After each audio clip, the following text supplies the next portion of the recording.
the Great Hall, the most important room in the palace.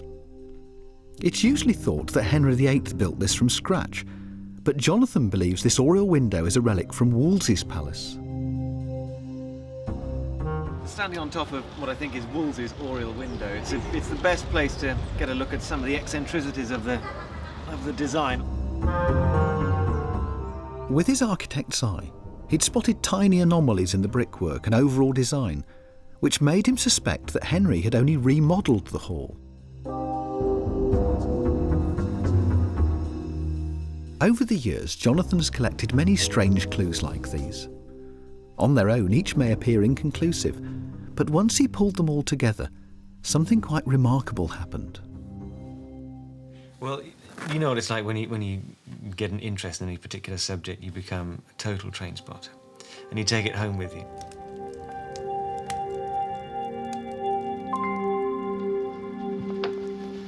So I sat there over the Christmas holidays, of course, having nothing better to do than to get a plan out and think about work. And when I started to map these things down on a great plan of the palace, you start to see that some of the dots line up. And you have to think the unthinkable sometimes and think, well, what if, let's say, for example, this was never here and something else was in its place. Ask ridiculous questions, and every now and again, one of them turns out to be right. To his surprise, Jonathan discovered that Wolsey's palace was designed and built within a strict geometric pattern of squares and circles. This was far removed from most great medieval buildings, which grew piecemeal and often in a chaotic manner. The scheme Jonathan had uncovered meant that Wolsey's Hampton Court had been fully designed before the very first brick was laid. I'd never seen an English domestic building set out on such a pure geometric system before, completely new. And then it occurred to me that I was looking at a variety of spaces and courtyards that was very reminiscent of the palaces I'd seen in Italy.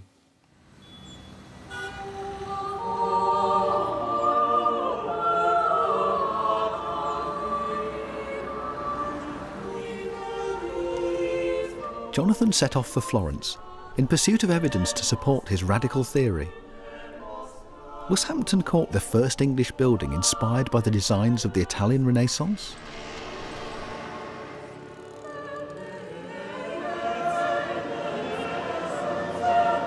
The answer lay in the buildings of Florence, where the Renaissance began.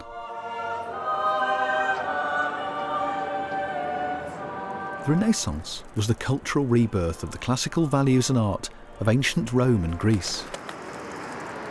It lasted for around 200 years and defined all areas of the arts, including architecture.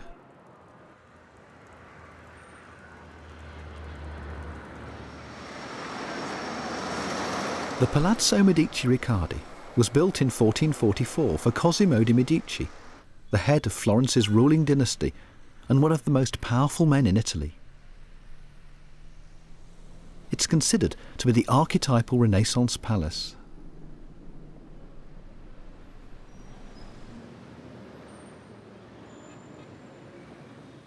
It's something like being in the centre of the universe, because this is the place that set the rules for all the great Renaissance princes to design their houses by. Yeah, you do feel you're right in the middle of it. In the courtyard, Jonathan is immediately struck by similarities with Wolsey's palace. These medallions are so like Wolsey's roundels at Hampton Court that he suspects that those were once part of a similar gallery on arches. But it's the layout of the rooms surrounding the courtyard which really strikes a chord. So you come off the main street through the entrance, and this is the heart of the palace, a perfectly square courtyard, beautiful one. And it's surrounded by the state apartments, like Hampton Court. And you've come under a series of arches into the entrance, like Hampton Court again.